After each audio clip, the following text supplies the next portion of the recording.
Assalamualaikum warahmatullahi wabarakatuh. Perkenalkan, nama saya Nanang Agus dan Berdana dan rekan saya yaitu Rafli Mahendra Putra.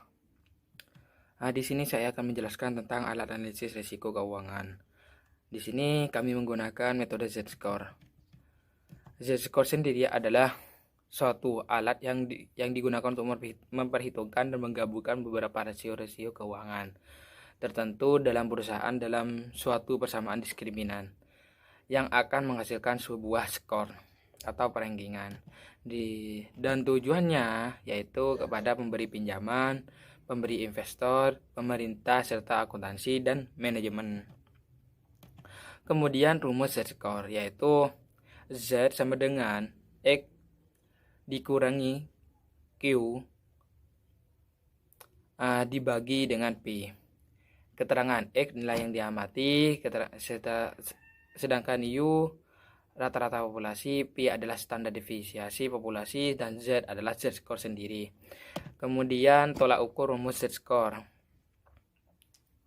Di sini Z ketika lebih besar dari 2,99 dikatakan zona aman. Nah, di sini perusahaan dalam keadaan yang kuat sehingga untuk investor masuk di sana sangat ketat. Kemudian Z itu kurang dari 2,99 namun lebih besar dari 1,81 dikatakan zona abu-abu. Perusahaan dalam kondisi rawan. Kemudian Z kurang dari 1,81 dikatakan perusahaan mengalami zona yang berbahaya. Kemudian langkah-langkah untuk evaluasi. Yang pertama yaitu membandingkan nilai Z terakhir dengan nilai Z tahun sebelumnya. Jika terjadi penurunan, maka dicari penyebab penurunan nilai tersebut. Kemudian yang kedua, mengadakan perbandingan nilai Z perusahaan yang dianalisa dengan perusahaan lain. Jadi mempertimbangkan atau membandingkan perusahaan ini dengan perusahaan lain.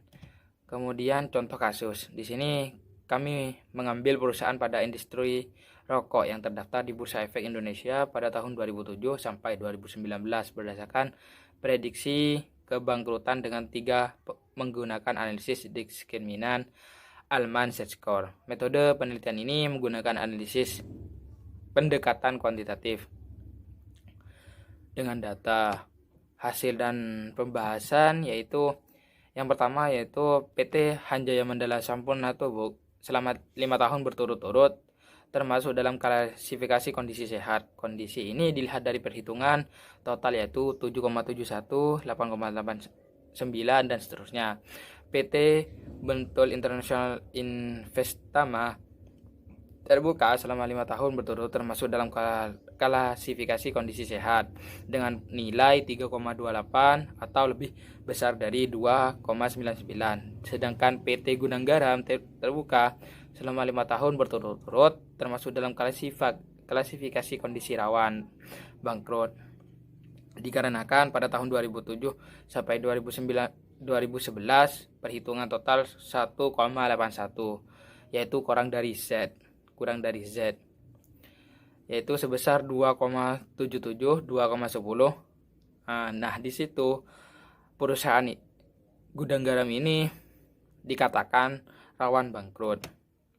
Mungkin itu saja penjelasan dari kelompok kami, kelompok 6. Apabila ada tutur kata yang kurang tepat, mohon maaf sebesar-besarnya. Wabillahi taufiq wal hidayah. Wassalamualaikum warahmatullahi wabarakatuh.